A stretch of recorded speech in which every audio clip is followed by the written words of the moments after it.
Durante todo el tiempo que hemos estado apartados, retirados, todos los siervos, hemos querido comer del maestro, del pastor Radamés. Pero yo soy muy avaricioso. Y yo he comido del pastor y de los pastores. Yo no he venido aquí la verdad es que no venía a ministrar, yo venía a ser ministrado. Y doy gracias a Dios por ello, porque yo sé el esfuerzo que han hecho los siervos. Cuando yo he estado en España y he recibido a los siervos, es un esfuerzo, pero Dios me lo compensa. Siento que algunos estén mirando y digan, qué tío más serio. Pues sí. Hubo un siervo que me recibió al principio y me dijo, siervo, gracias que te conozco, porque la primera impresión que me di fue que te iba a hablar a partir de ahora por WhatsApp. Le dio la impresión de... Me ha gustado durante todo el momento pasar desapercibido, como algunos sabéis. No me gusta. Es muy difícil para mí estar aquí, porque tengo que traer la administración, pero también mi despedida. Los que no habéis tenido el gran privilegio de estar conmigo, os lo habéis perdido. Yo no sabía por qué el Señor me traía, no aquí a Colombia, sino a esta casa. Y el Señor me mostró en mi corazón un versículo: soportaos los unos a los otros. Hermanos, los que habéis estado conmigo habéis sido probados y aprobados. Os lo digo de todo corazón. Entonces, para mí ha sido, no sé, el otro día estaba hablando con un policía y me decía, ¿usted a qué ha venido? Digo, primera pregunta. Digo, mire, yo soy ministro. Ah, usted ha venido a turismo religioso. La primera vez en mi vida que he oído esa palabra, turismo religioso. Y yo le dije, no, yo he venido a ver a mi familia. Y se me quedó con esta carita de español, ver a la familia. Pues sí, yo he venido a ver a mi familia. ¿Está aquí? ¿Amén? Yo no quiero que veáis un español. Bueno, Dios me puso allí en España. Tiene que haber de todo. Entonces me puso allí. Igual que a vosotros puso aquí. ¿Amén? Bueno, pues yo no quiero que veáis un español. Yo no veo aquí colombianos. Yo aquí veo siervos de Dios. Cuando vemos colombianos, españoles, ecuatorianos, estamos haciendo divisiones y ya hay algo ahí. Olvídate de eso. Cuando estemos delante de la presencia del Señor en espíritu, ¿tú crees que va a haber esas tonterías? No, va a haber espíritus. Yo le dije al pastor que me pusiera aquí en la banqueta, no me la ha puesto, si no me veis, me oís. ¿Amén? ¿O no? Bueno, ahora me voy a esconder aquí detrás ya, pero estoy. Le dije a un hermano que no sé por dónde está, que es así, y le dije, ponte en la puerta que no salga nadie. Ah, que estás ahí. Mira, se puso en la puerta. Bien, como hace mi nieto. Bien. Bueno, vamos allá. Hay una cosa que se me olvida.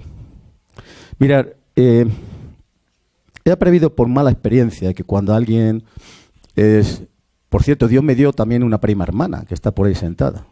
Es prima por apellido y hermana en la fe. Entonces, quiero deciros algo. Normalmente cuando alguien viene de visita... Hola. Cuando alguien viene de visita y luego se va, decimos, aquí tienes tu casa. Y por dentro está diciendo, que no vuelva. Hacemos esa oración de decir, Señor, llévatelo y si no te lo mando, haz lo que quieras. Yo espero que no... Prima, no te rías. Es Alex. Alex es mi prima. Entonces, yo quiero que llevéis esto en el corazón. Cuando yo de verdad, y eso lo saben los siervos, cuando yo digo de verdad, ven a mi casa, yo no te digo ven a España. Te digo, bueno, ven a España porque tienes que venir, si no, no vienes a mi casa.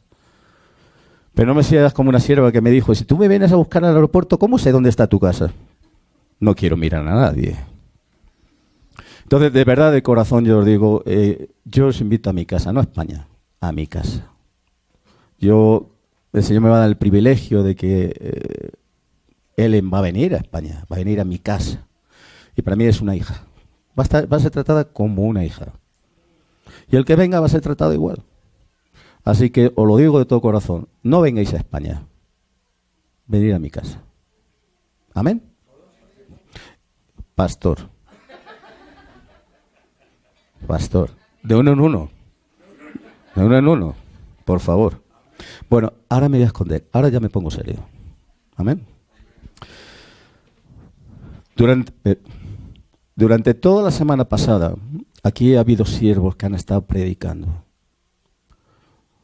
Yo me considero el más pequeño de los pequeños.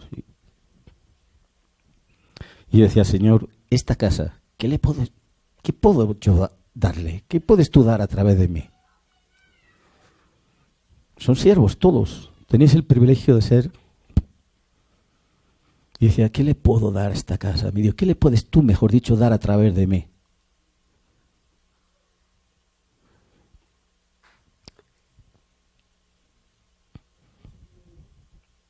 Yo me metí en un despacho. Y cuando yo preparé esta parte, me quebranté. Esta palabra no es para vosotros primero, es para mí. Dios la puso para mí. Y yo quiero que me acompañéis a un libro que está un poquito después de Génesis y un poquito antes de Apocalipsis, para aquellos que no tengáis mucho manejo en la Biblia. Es el libro de Miqueas. Libro de Miqueas. Cuando lo tengáis me decís amén. 1.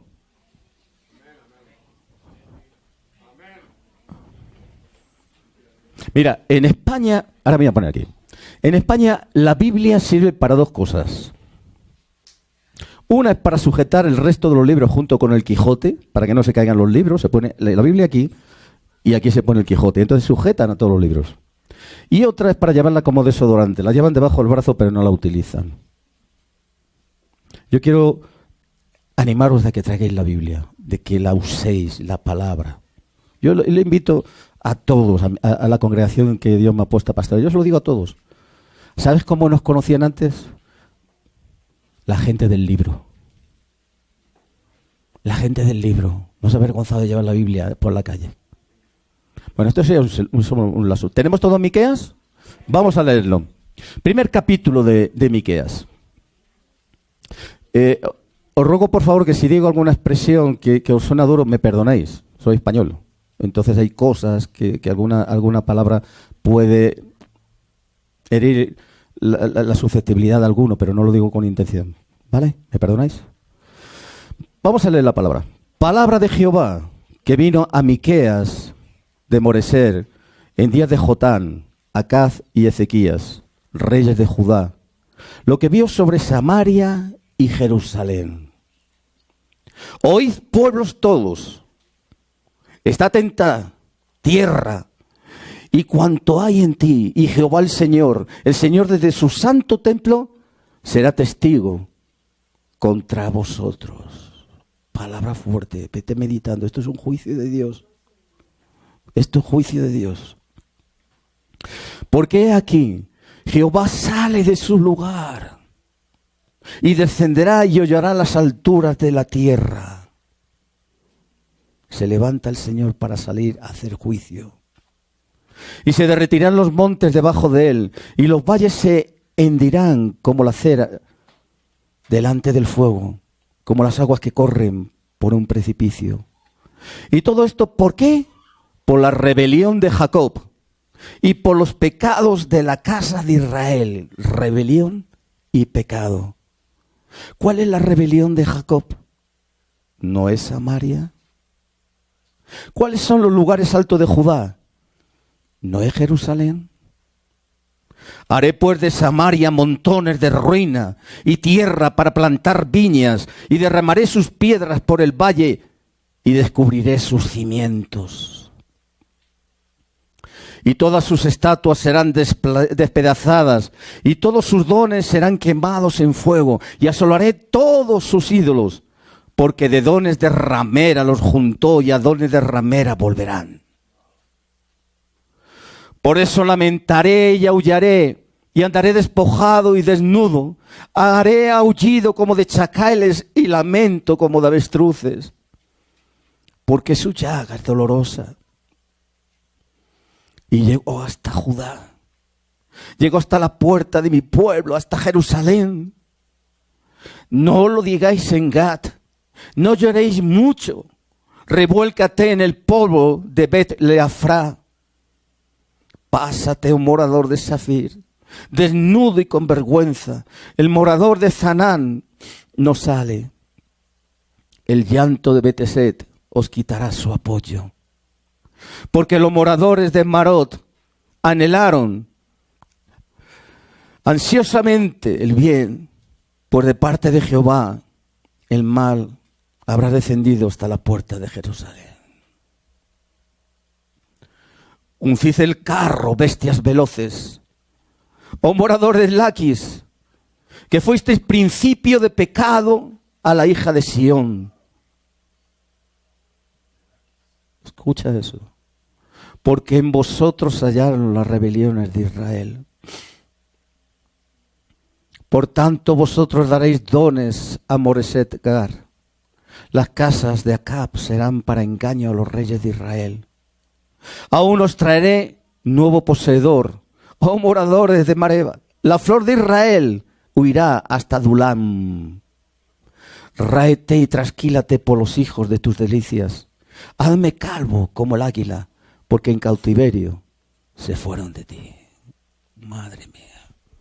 Mira, yo cuando leí esta palabra digo, Señor, pero esto no es para la casa, porque la casa no está en juicio. Esto no va por la casa de aquí, de Sion. ¿Por qué me das esta palabra, Dios? Y yo sentí en mi corazón que cada nombre que hay escrito aquí tiene un significado. Tiene una figura. Y me dijo, yo te voy a explicar lo que es eso. Cuando llegué a un punto que fue al final, fue cuando yo me quebranté. Y cada vez que me acuerdo, me quebranto. Lo he leído tantas veces y no lo entendía. Y Dios me lo reveló. Y yo espero que sea revelación para vosotros. Todo lo que hemos leído hasta ahora, nos hemos dado cuenta de que Dios está enojado. Está enojado con su pueblo y trae un juicio sobre Samaria. Pero si te das cuenta, y no has caído en ello, te lo voy a decir, hay 12 nombres de ciudades. 12 nombres de ciudades. Cada nombre es un tipo, es una figura espiritual para cada uno de nosotros. Pero el número 12 también es gobierno de Dios. Si te das cuenta, el juicio vino porque el gobierno de Dios se había perdido sobre Samaria. Qué tremendo. Observa esto. Por la rebeldía de un rey. El rey es la cabeza de un pueblo, en el que vemos que él implanta la idolatría, él trae la impiedad, pero él trae algo que es lo que más me llama la atención, la falta de temor a Dios. Cuando no hay temor a Dios, viene juicio de Dios. Pero ¿saben? Lo que yo he aprendido aquí es que, aunque Dios trae juicio, también trae misericordia. Y lo vamos a ver. Vamos a ir viendo significado de nombres para ver cuál es el propósito de Dios en cada uno de esos nombres para aplicarlo en nuestra vida. El primer nombre que me llama la atención es el nombre por el que Dios hace juicio. Samaria. Samaria es un nombre que espiritualmente tiene un gran peso. Samaria es un tipo de la iglesia. Mira, Samaria viene de la palabra Shamar. ¿Sabe lo que significa? Guardián. Ia es una contracción del nombre Yahweh. Está diciendo que Samaria es guardián de Dios, guardián de Yahweh. Iglesia, somos guardianes de Dios. Nosotros guardamos la palabra. Nosotros guardamos su voluntad. Nosotros guardamos todo lo que es Dios.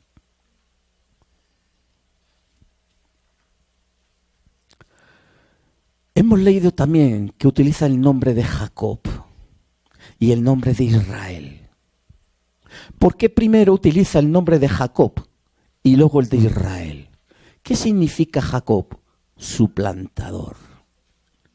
La iglesia suplanta la verdadera adoración de Dios por la idolatría.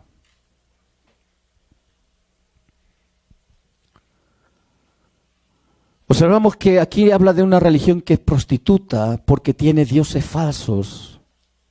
Lo representa con imágenes. Y eso es lo que hace que Samaria deje de ser guardián de Dios. Iglesia, ¿qué tenemos nosotros en nuestros corazones que idolatramos y nos hace perder lo que Dios nos ha dado de ser guardianes de la palabra? Guardianes de la santidad de Dios. ¿Qué guardamos en nuestro corazón? En nuestro corazón cada uno individualmente. Que lo ponemos idolatra y nos quita lo que es la verdadera adoración de Dios. El rey que se rebeló a Samaria fue Acab. Un hombre impío. Es el hombre que se casó con Jezabel. Pero centrémonos solamente en Acab. Él pervirtió la adoración. Para mí este Acab es, y cuando hablo, no hablo de esta casa, hablo de la iglesia en general. ¿Cuántos Acabs hay que dirigen casas espirituales y están pervirtiendo la verdadera doctrina del Evangelio del Reino? ¿Cuántos? Pervierten la adoración, pervierten la palabra y lo único que hay es un fruto, injusticia con el prójimo. ¿Por qué vemos que es uno de los frutos? La injusticia. En el versículo 2 de aquí de Nehemías observamos que Dios pone como testigos a todos los pueblos, es decir, a todas las naciones de la tierra. Y también como Dios desde su santo trono, Él se levanta enojado para aplicar el juicio sobre la iglesia. Repito, iglesia en general, no esta casa.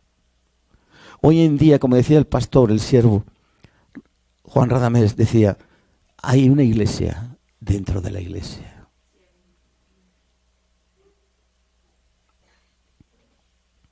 El versículo 5 nos habla de rebelión de Jacob. Jacob hemos dicho que significa suplantador, el que suplanta la doctrina por la doctrina del hombre, el que la acomoda según su corazón. Pero también habla de Israel. Cuando habla de Israel, habla de la nación, habla del pueblo de Dios que se aparta en pos de otros dioses. El juicio va a traer las ruinas sobre Samaria. El juicio vendrá sobre la iglesia. No todo el que me dice Señor, Señor será salvo. Dios está avisando. Y dice que va a dejar Samaria como fue al principio, un monte donde solamente había vides, donde solamente había eso, vides. Y dice, sus ídolos serán destruidos, serán arrasados. Todos esos regalos, todos esos dones que se le da a esos ídolos serán arrebatados y disfrutados por otros. Ese es el botín de los conquistadores. Dijimos que el número 12 figura de gobierno. Aparecen 12 ciudades con nombres espirituales concretos. Vemos en el versículo 11 que nos habla de la ciudad de Shafir. ¿Sabéis lo que significa Shafir? Belleza. Cristo fundó de su costado, dio a luz una iglesia bella. Belleza. Cuando tiene la belleza la iglesia, cuando tiene la presencia y el temor de Jehová. iglesia la hizo bella. Pero cuando la iglesia se aparta, ¿dónde está el temor de Jehová? ¿Dónde está? ¿Dónde está la belleza de la gloria de Dios? Cuando la iglesia se aparta, el temor de Dios desaparece. Cuando un siervo cae en adulterio, cuando uno de nosotros peca, ¿qué está pasando? Exactamente igual. El temor de Dios no está en nuestro corazón. Es así de sencillo.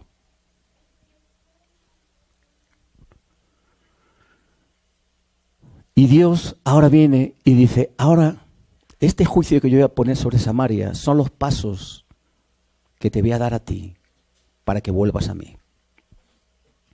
Y te manda a Gat. Y Gat significa prensa. Tú tienes que ser humillado.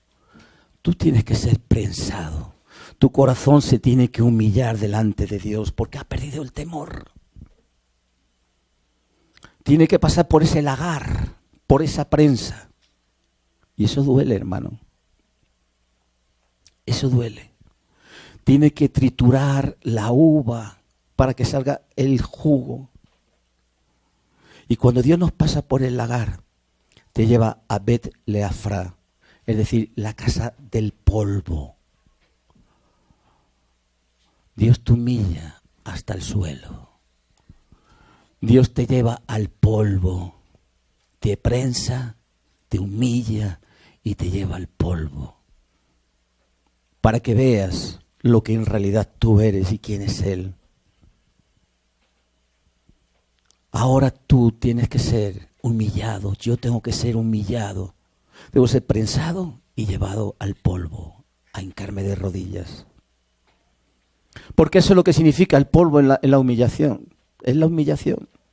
Cuando se echaban polvo era dolor, humillación, como Job que se echaba polvo, ¿recordáis?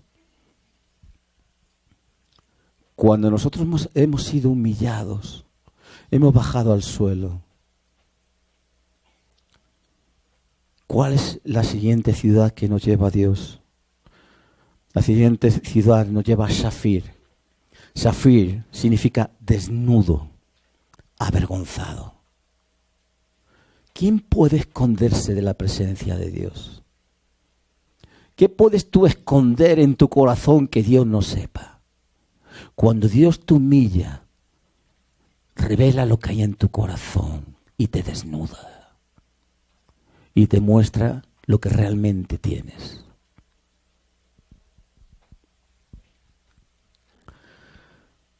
Dios te dice, mira, tú has salido de Zanán, que significa redil.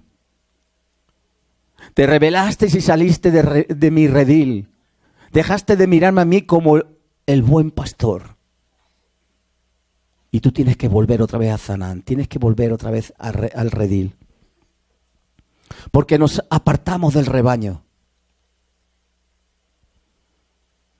Cuando nosotros nos apartamos del rebaño, lo que hacemos es nuestra propia voluntad. Mira, una de las características del reino, decimos santificado sea tu nombre, porque en el nombre revela todo lo que es el carácter de Dios, todo lo que es la santidad de Dios, todo lo que es los atributos de Dios. Y a continuación dice, hágase tu voluntad. Pero cuando yo me salgo del redil, no hago su voluntad, hago la mía.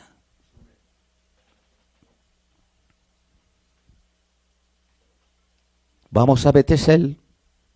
Significa fundamento, cimiento.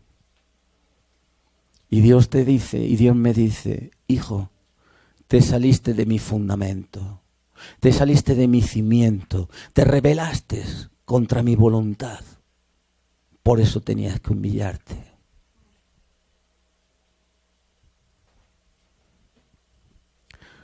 Ahora te dice, te voy a llevar a Marot. Porque Marot significa amargura de espíritu. Te quebranta. Quebranta tu espíritu. Porque solamente el espíritu contrito y humillado es el que escucha a Dios. Por eso tienes que pasar y tengo yo que pasar por ese proceso.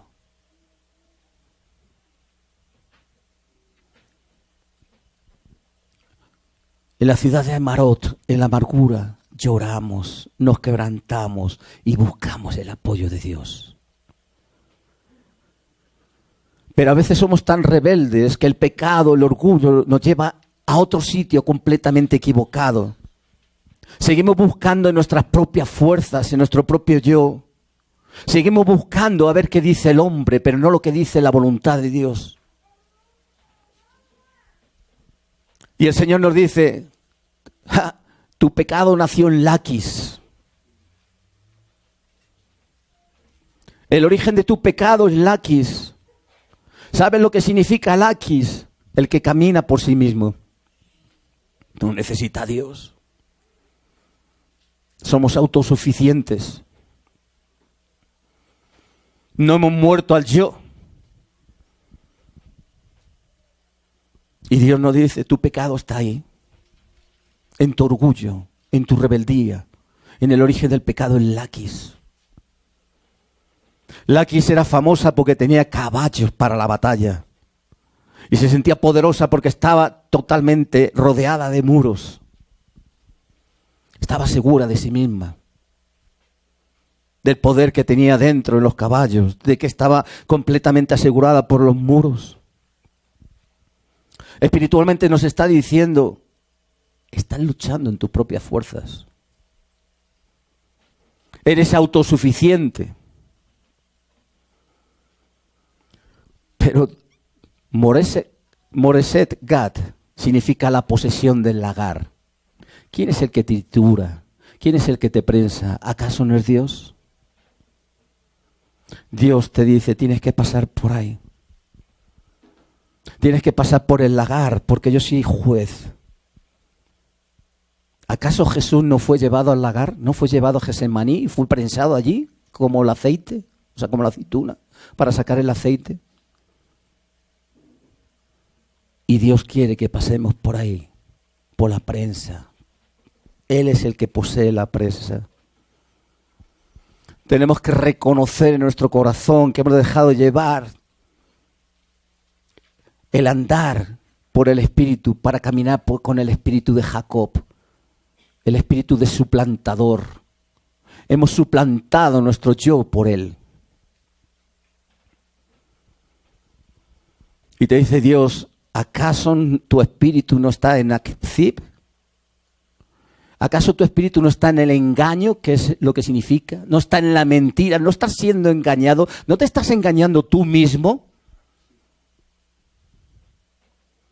Akzib. Akzib es la ciudad del engaño. Es donde están muchos que se llaman ministros y siervos de Dios, engañando al pueblo, distrayéndole, sacándole del reino para ir a llevarlos a su reino.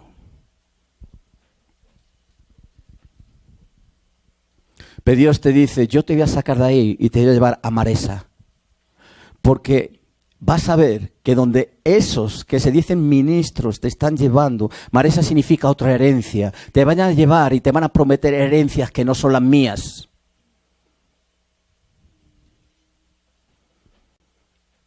Te van a hablar del evangelio de la prosperidad. Un engaño. Te van a llevar al evangelio de la superfe. Otro engaño. Te van a llevar al evangelio del reino que te piden primero tu plata. Antes de venirme, yo aquí en España, estábamos mi esposa y yo viendo una televisión. Y lo primero que decían del reino es que tú tienes que depositar tu ofrenda con la cartera. Eso es Maresa. Es la ciudad del engaño, donde ministros engañan al pueblo, viven del pueblo y empobrecen al pueblo.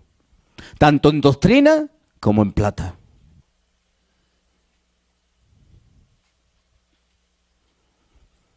Y Dios me mostraba todo esto. Y decía, qué gran verdad, mi Dios. No es una palabra solamente para esta casa, es una palabra para toda la iglesia, por lo que tú nos haces pasar para ver el final. Y luego veremos el final.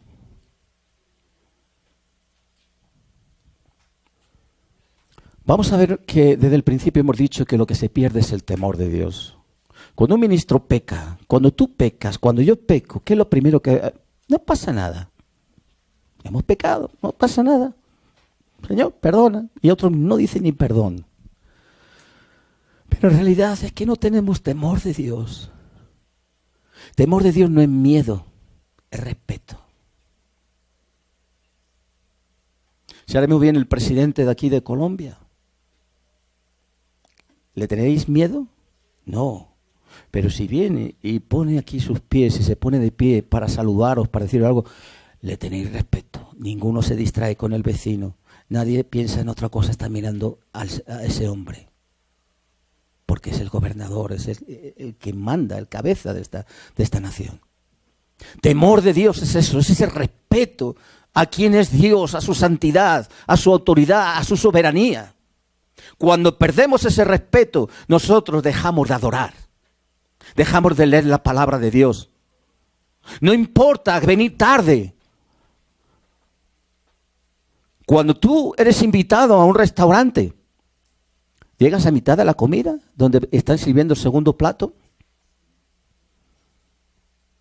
llegas al postre, o vienes al primer plato y disfrutas del segundo y disfrutas del postre. ¿Por qué nosotros no queremos ministrar así al Rey? No lo digo por esta casa, lo digo por todas.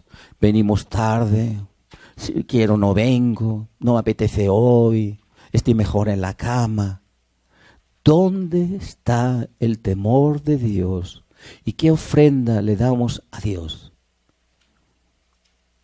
En España hay chupa chups, aquí creo que le llamáis paletas, ¿no? Que son de caramelo. Ahora hay una paleta y la paséis de boca a boca. Cuando llega allí al final, ¿la chuparías? ¿Acaso no le hacemos eso a Dios? Muchas veces le damos paletas chupadas, propinas, como digo yo. No le damos el todo a quien es el todo. Simplemente le damos lo que nos sobra. Somos muchas veces adoradores de atrio, donde le damos lo que nosotros queremos. No cuesta ser adoradores del lugar santo, donde Dios te dice, dame lo que yo te pido. Que te voy a pasar al lugar santísimo, donde yo voy a proveer lo que te falta a ti.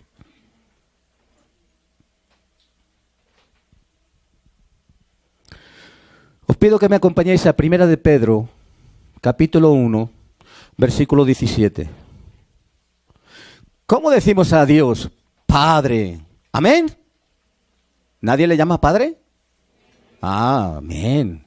1 de Pedro, mira, dice, si invocáis por Padre a aquel que sin acepción de persona juzga según la obra de cada uno individualmente, conducíos en temor todo el tiempo de vuestra peregrinación. ¿Cómo te tienes que conducir mientras que tú estás en la vida peregrinando? Con temor,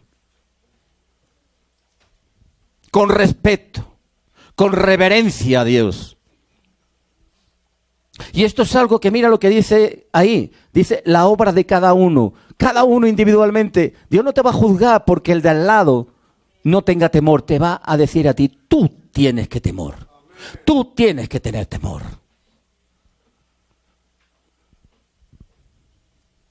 Hay una palabra que os va a sonar como a mí, muy rara.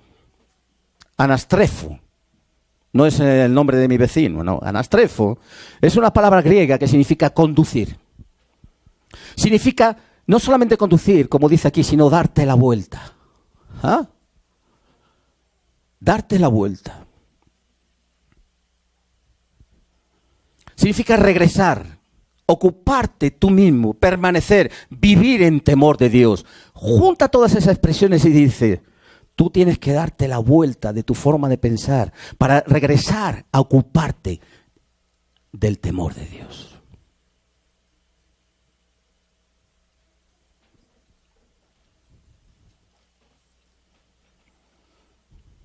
Hay una cosa que me llama la atención.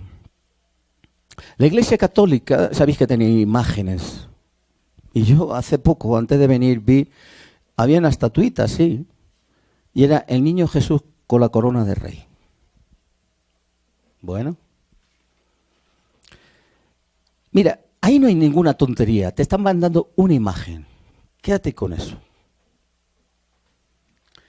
Yo he oído a evangélicos, cristianos evangélicos, que tienen esa imagen espiritualmente y dicen, papito Dios, Diosito. Yo lo respeto, pero te digo una cosa, en tu corazón estás poniendo, sin darte cuenta, un Dios que perdona todo. Un Dios que consiente todo. Papito, te mima, te consiente todo. Diosito. No es Diosito, es el gran yo soy. Es el Dios todopoderoso, es el Rey de Reyes. Y no es papito, es Padre. Lo hemos leído antes. Está mal, me dirá, pastor, yo es que le digo, mira, si tú lo haces con temor, sabiendo quién es en realidad, no hay ningún problema. Pero que sepas que en tu subconsciente, sin querer, está diciendo, me lo consiente todo, papito.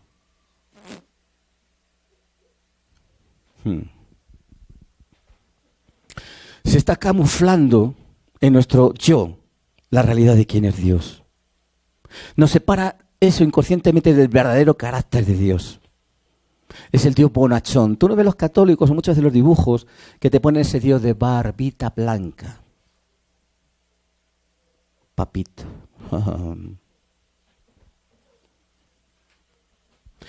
Proverbios, capítulo 3, versículo 7.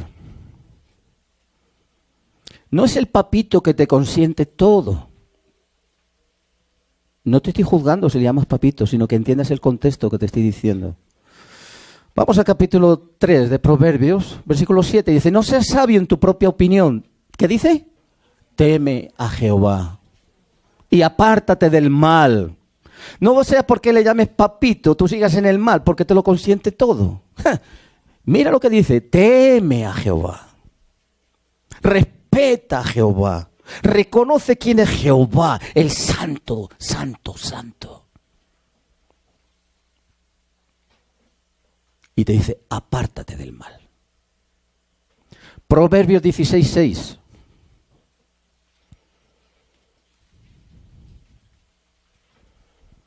¿Por qué es necesario el temor de Dios? Mira lo que dice ahí. Con misericordia y verdad se corrige el pecado. Amén. Bien. Dice, y con el temor de Jehová los hombres se apartan del mal. Ahora entiendes por qué hay siervos y por qué hay siervos que caen. Porque pierden el temor de Jehová. El respeto a Dios. Tienen papitos, diositos que le consienten todo. Pero Jehová es celoso y te dice, apártate del mal. Pero cuando no hay temor, tú puedes venir tarde al culto, puedes dejar de asistir al culto, puedes perder el respeto a los siervos, puedes dejar de orar, puedes hacer todo. ¿Por qué? Porque te falta temor a Jehová.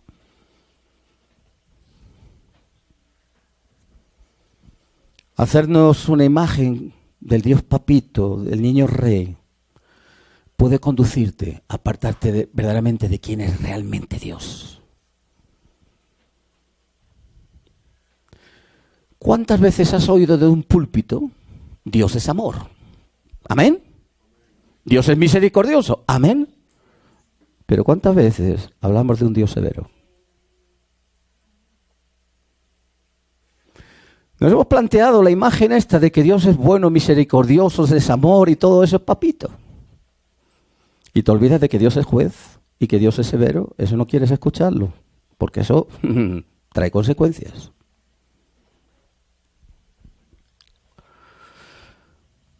Por eso hay muchas congregaciones que solamente quieren oír que le regalen los oídos. Cosas suaves. Ahora se está empezando a decir cosas que ya no se habla de pecado. Se habla simplemente que cometes un fallo, una equivocación. Mira, tú no atentas contra la santidad de Dios porque equivocarte.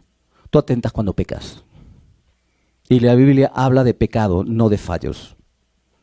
Se está haciendo eso. Que la iglesia no oiga lo que es la palabra pecado, porque eso cuece. Y los siervos están hablando lo que la congregación quiere.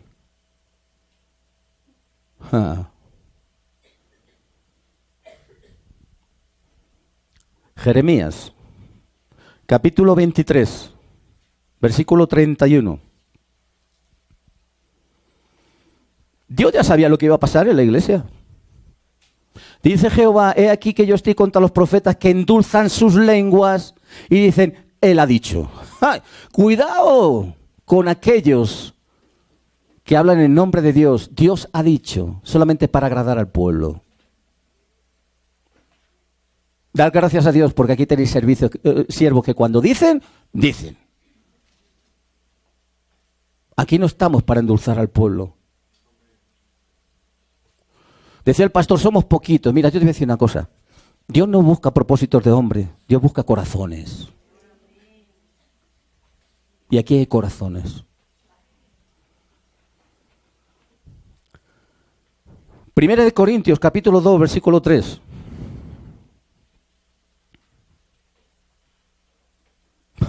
Mira cómo habla Pablo.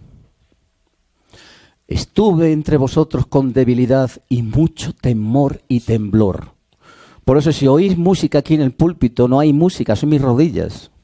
Porque yo tengo temor de Dios. Y tiemblo cuando estoy aquí. Porque por mi boca estoy hablando cosas de Dios, palabras de Dios. ¿Cuántos siervos en muchas congregaciones omiten eso y hablan como si hablaran, no sé, en un estadio de fútbol?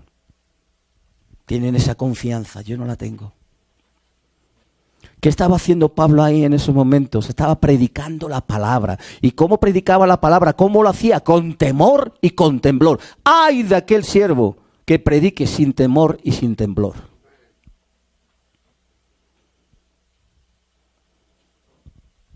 Dios es bueno.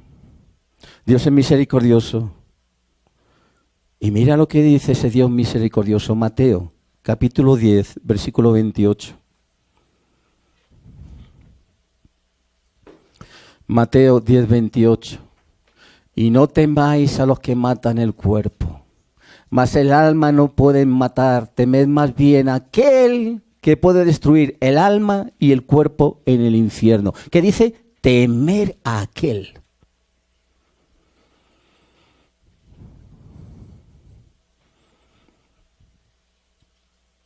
¿Cómo papito Dios, cómo Diosito puede hablar así? ¿Te has parado a pensarlo?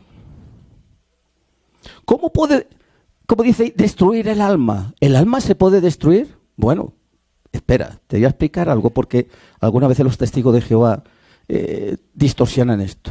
Apolumi es una palabra griega, significa pérdida del bienestar, destrucción. Se está refiriendo a ese bienestar que nosotros tenemos cuando estamos en comunión de Dios. La muerte segunda, ¿qué es? La separación de Dios. Se pierde el bienestar espiritual. Eso es lo que está diciendo aquí. Eso es lo que está diciendo ahí. Aquel que puede destruir es, vas a perder tu bienestar espiritual porque vas a estar fuera de la presencia de Dios. Eso es el infierno.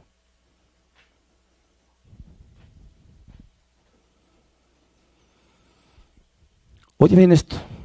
Lo que Jesús está enseñando en el Evangelio del Reino es que prediquemos de la gracia de Dios. Amén. Del Dios de amor. Amén. ¿Y qué pasa con el temor de Dios?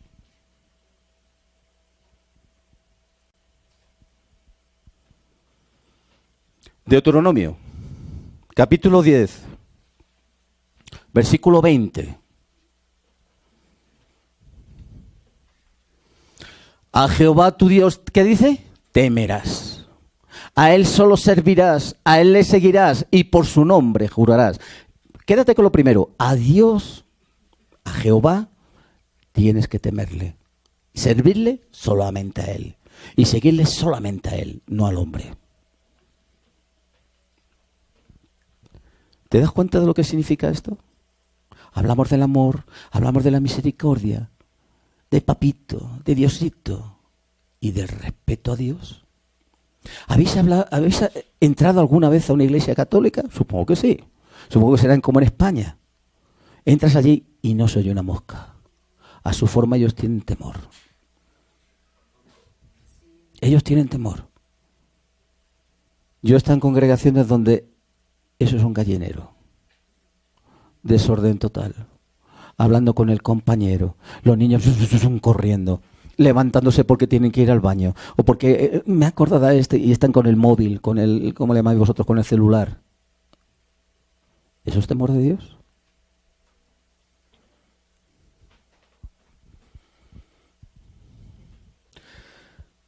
¿Te das cuenta que temor entonces es reverencia a Dios? ¿Y que eso es una parte de la gracia de Dios? ¿Tienes dudas? Vamos a verlo. Primera de Pedro 2:17.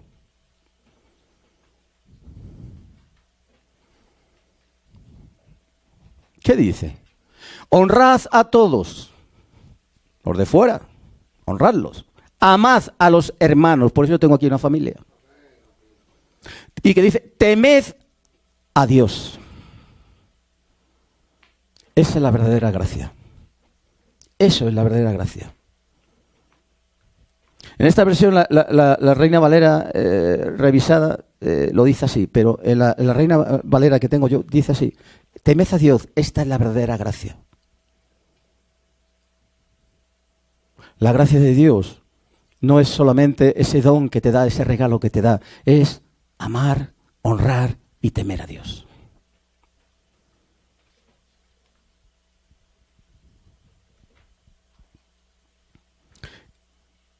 En ningún momento la Biblia dice que tengamos a Dios como Diosito, abuelito, papito, que nos consiente todos los caprichos y por eso le llamamos así.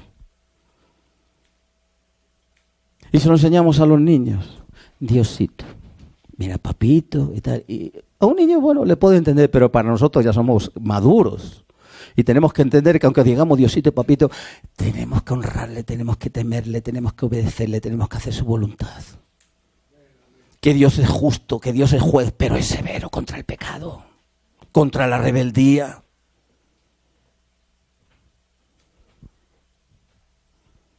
No olvidemos que tratamos con un Dios que es amor, pero también es juez.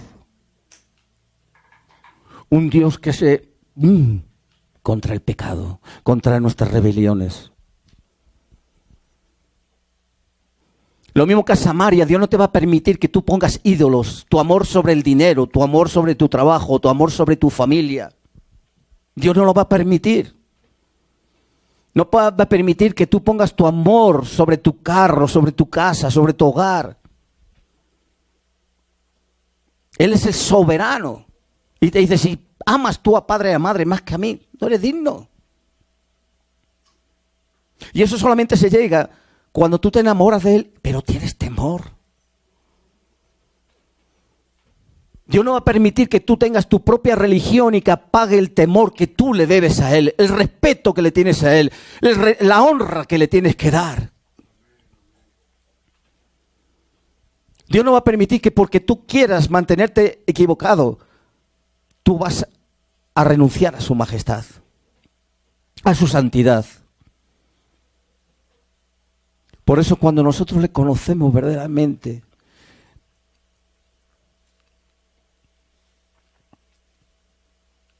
cuando tú tienes temor, tú vienes tarde, no lees la palabra, no oras. Cuando tú no le honras, cuando tú no le adoras, viene la prensa. Dios tiene que prensarte.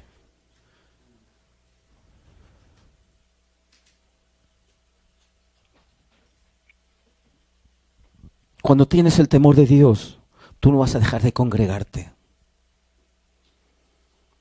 Tú no vas a venir aquí a la iglesia porque tú tienes un cargo. Como dicen en España, yo tengo un cargo. Tú no eres político, ¿qué cargo tienes? Yo tengo un puesto, mira, lo tendrás ahí el puesto vendiendo arepas, pero aquí no tienes puestos. Aquí vienes a ceñirte la toalla y ser un siervo. Amén. Dale un aplauso al Señor.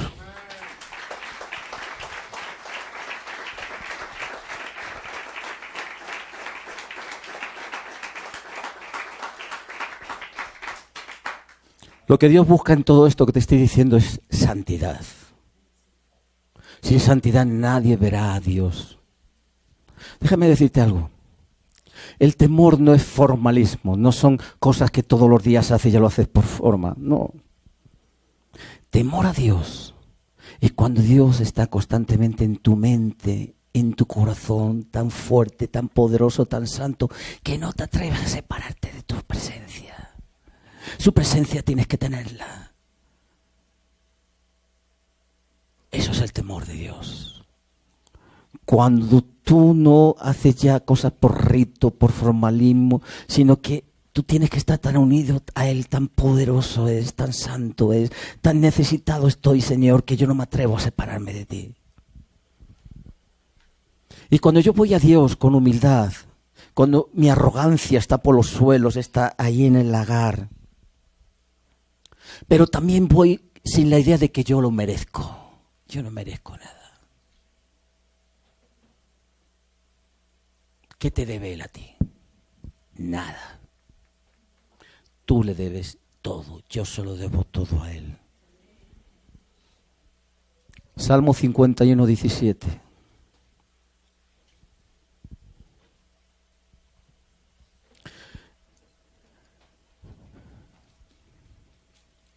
Casa de Sión, escucha bien esto. ¿Qué quiere el Señor de ti? ¿Qué quiere de mí? Los sacrificios de Dios son el espíritu quebrantado. Al corazón contrito y humillado no despreciarás. Eso es lo que quiere Dios de esta casa y quiere de todas las casas que formamos, las casas del reino.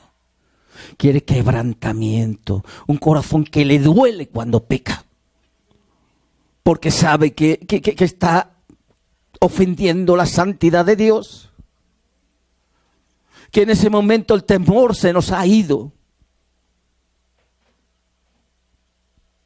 Por eso en ese capítulo que hemos leído de Miqueas, lo que me dolió en mi corazón, ahora lo voy a explicar. Versículo 15.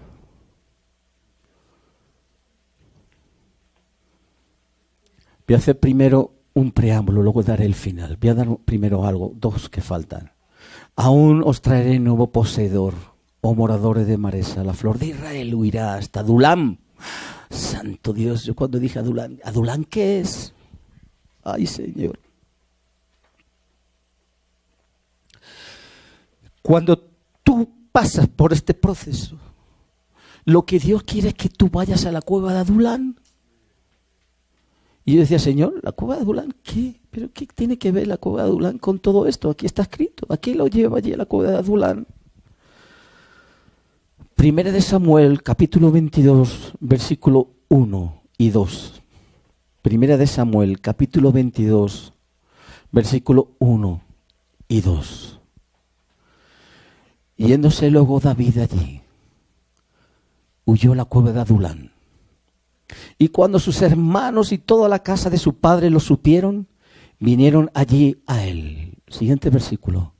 Y se juntaron con él todos los afligidos, todo el que estaba endeudado, todo el que se hallaba en amargura de espíritu, y fue hecho jefe de ellos y tuvo consigo como 400 hombres. La cueva de Adulam es el corazón de Dios.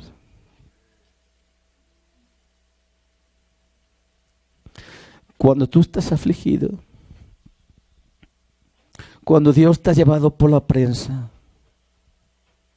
Dios te lleva y te dice, ven a mi corazón porque yo quiero tener intimidad contigo. Ahora que estás afligido, ahora que estás humillado, ahora que te sientes deudor, ven a mi corazón. Por eso yo me quebranté, yo no lo había entendido nunca.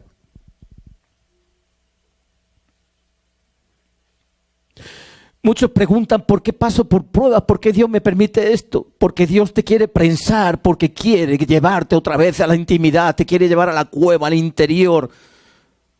Dios quiere que tengas de nuevo comunión, intimidad con Él.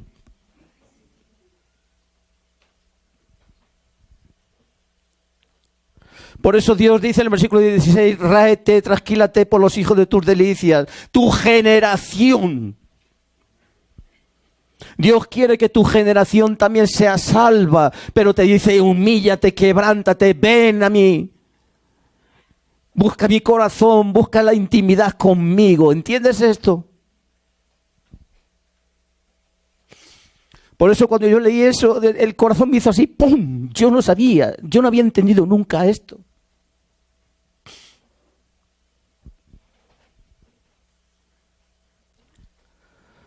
Así es el corazón de Dios. Primero te prueba y después te aprueba. Al que ama, disciplina. Déjame que te pregunte algo. No te distraigas. ¿Cómo es Dios para ti? Piénsalo. ¿Cómo te figuras que es Dios? Ahora yo te digo, Jesús es Dios, ¿cierto? Yo hablaba alguna vez con ecuatorianos y decían, ¿cómo es Jesús? Alto, con ojos azules y rubio. Escúchame, piensa. No me mires ahora a mí. Piensa esta pregunta. Cierra los ojos si quieres. Una imagen de Jesús. ¿Cómo es Jesús para ti? ¿Cómo te lo figuras? Alto, bajo, gordito. ¿Ya? Bien, despierta, como dice. Despierta, casa. ¿Ya te lo has figurado? Te voy a hablar de un hombre que conocía muy bien a Jesús, que tenía intimidad con Jesús, Juan. Muchas veces digo, Señor, si yo tuviera el privilegio como Juan de poner mi cabeza sobre tu pecho y ver bum, bum, bum, bum, el latido de tu corazón. Yo hubiera tenido el privilegio de ser como Juan, que desde jovencito lo atrajo a él. Vivió toda su vida al lado de Jesús. Comió con Jesús, durmió con Jesús. Estuvo en su muerte. Y fue llevado a la isla de Patmos. Aquí viene la respuesta de esa imagen que os habéis hecho. Ahora yo pregunto, ya me conocéis, ¿no? Si yo ahora estuviera entre una multitud y dijeran, ¿dónde está el pastor Pablo? Diré, ese, aunque no se le ve, pero aquel. ¿A qué me reconoceríais? ¿Cierto? Bien. ¿Juan reconocería a Jesús entre multitudes? Amén. Vamos a ver si el Jesús que cada uno se ha hecho en su corazón es el Jesús que ahora ve Juan. Hemos dicho que comió, durmió, estuvo a su lado, puso su cabeza en su pecho. Vamos a ir al libro de Apocalipsis, capítulo 1, versículo 17. Está hablando el mismo Juan. Escucha y atiende. El mismo Juan que había estado con Jesús con su cabeza en el pecho, durmiendo, comiendo, acompañándole, dice, cuando le vi, caí como muerto a sus pies y él puso su diestra sobre mí diciéndome, no temas, yo soy el primero y el último. Ese Jesús, ¿ese es el que habías pensado? No, yo tampoco. ¿Qué vio Juan en ese Jesús que le había estado acompañando toda la vida y ahora dice, caí como muerto delante de sus pies? ¿Ese es el Jesús que tú tienes en tu corazón?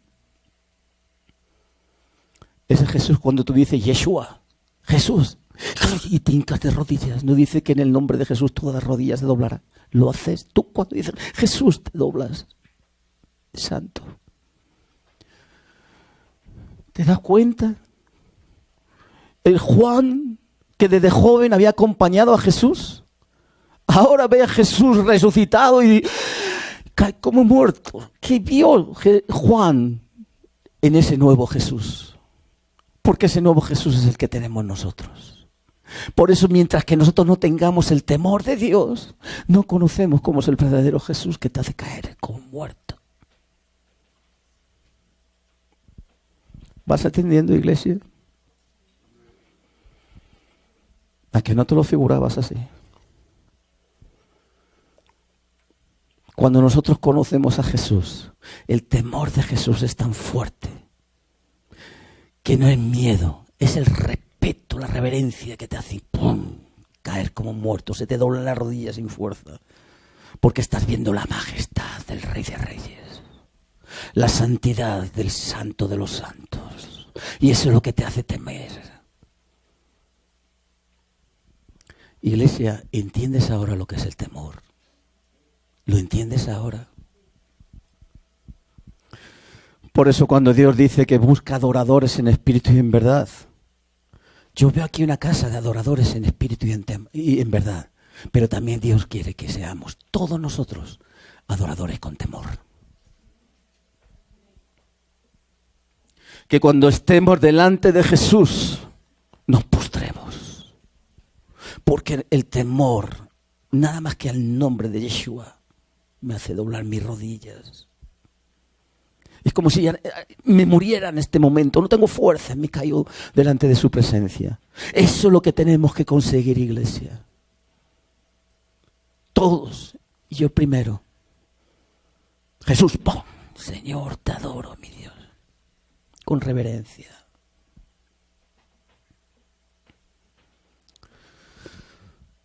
Jesús te muestra en las Escrituras como aquel que tiene pies de bronce bruñido, el que tiene su rostro como el sol con toda su fuerza, el que tiene su boca como una espada de 2 filos, y vamos a estar de pie. Por eso lo que le faltó a Acab y lo que le falta a muchos ministros es el temor. Y no le hace postrarse. Hacemos como Faraón, ¿quién es Jehová?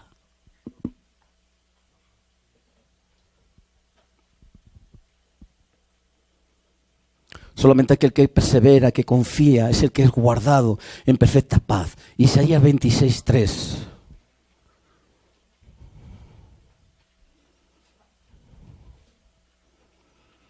Isaías 26:3. Atiende lo que dice aquí. Tú, el Señor, guardarás en completa paz aquel cuyo pensamiento, ¿os acordáis? Que lo que dije antes, que nuestro pensamiento, el temor tiene que estar en nuestro pensamiento constantemente. Pero no solamente dice perseverar, se mantiene firme, persevera, se mantiene firme y dice, ¿por qué? Yo he confiado en Dios. Mi confianza está en Dios, mi Salvador. Amén. Dale un aplauso al Señor. Se lo merece.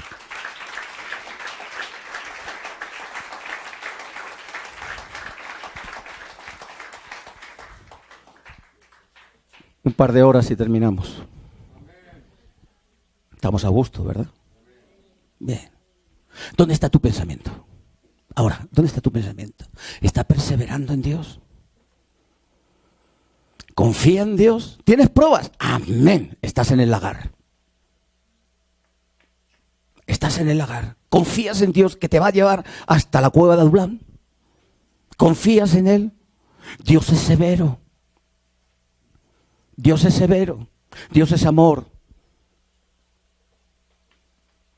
No tenemos que darle la ofrenda que nosotros queremos, sino la que Él quiere.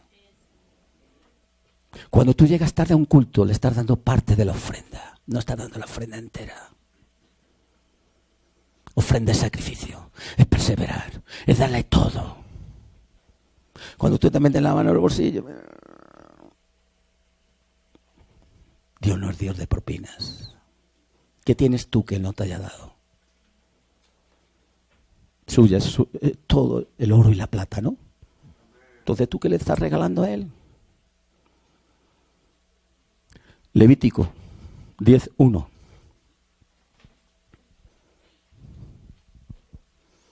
Nadab y Abiú, hijos del sumo sacerdote de Aarón, fíjate, tomaron cada uno su incensario y pusieron en ello fuego, sobre el cual pusieron incienso, tus oraciones. Y ofrecieron delante de Jehová fuego extraño que Él nunca mandó. Que Él nunca mandó. Mira, aquí hay 2 religiosos. Estos 2 personajes, Nadab y Abiú, son 2 religiosos. La ofensa no fue que ellos hicieran de sacerdotes, no nos equivoquemos. La ofensa fue introducirse ellos por su cuenta en el lugar de la presencia de Dios sin que Dios lo dijera. Con fuego extraño, con oraciones contaminadas, con actitudes pecaminosas.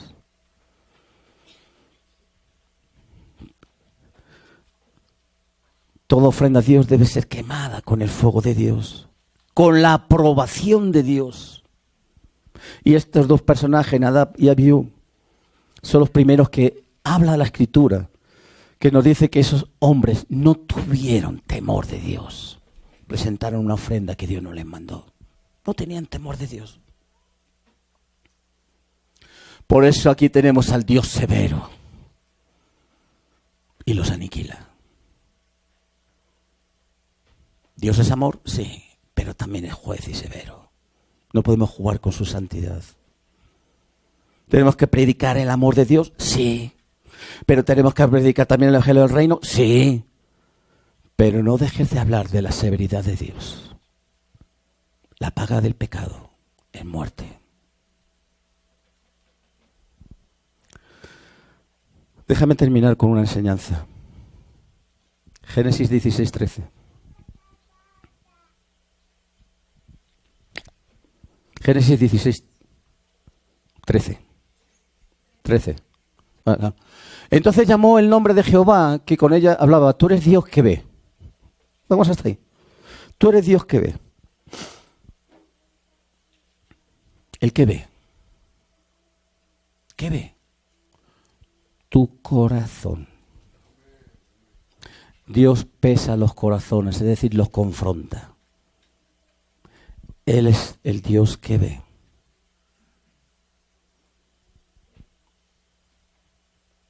El Roi, en hebreo, el Dios que ve. ¿Por qué pretendemos muchas veces, cuando estamos y sabemos que estamos pecando contra Dios, tratar de ocultar el pecado? Tratar de escondernos. ¡Qué necios somos! No te olvides de esto, Él es el que ve, y el que ve, tu corazón. Abraham fue un hombre reverente moralmente, pero también fue un hombre que obedeció porque temía a Dios. Y Dios le pidió lo que más amaba, su hijo, su único hijo. ¿Te recuerda eso al padre dando al hijo? Ahora te voy a preguntar, ¿qué ocultas a Dios o qué tratas de ocultar a Dios que no le has entregado todavía en tu vida? ¿Qué es lo que te hace que tú no le des todo a Dios y por eso no te consagras del todo ni te comprometes del todo? Tú no te estás comprometiendo con los siervos, tú no te comprometes con los ministros, te estás comprometiendo con el Dios Santo. ¿Entiendes esto? Eso es temor de Dios. ¿Qué le rehusas tú a Dios? Abraham obedeció dando lo que más amaba. ¿Qué es lo que tú más amas que todavía no se lo has dado? Deuteronomio 10:12. Deuteronomio 10:12. La iglesia es un tipo, Israel es un tipo de iglesia, ¿amén? Cambia el nombre. Ahora pues iglesia, ahora pues Sión. ¿Qué pide Jehová tu Dios de ti? Sino que temas a Jehová tu Dios, que andes en todos sus caminos, que lo ames y sirvas a Jehová, a tu Dios, con todo tu corazón y con toda tu alma. Iglesia, ¿qué te está pidiendo Dios en esta mañana? Dios no te está pidiendo algo que no te cueste. David dijo, yo no voy a comprar esto, no voy a dar algo que a mí no me cueste. ¿Qué te está pidiendo Dios en esta mañana? Casa de Sión,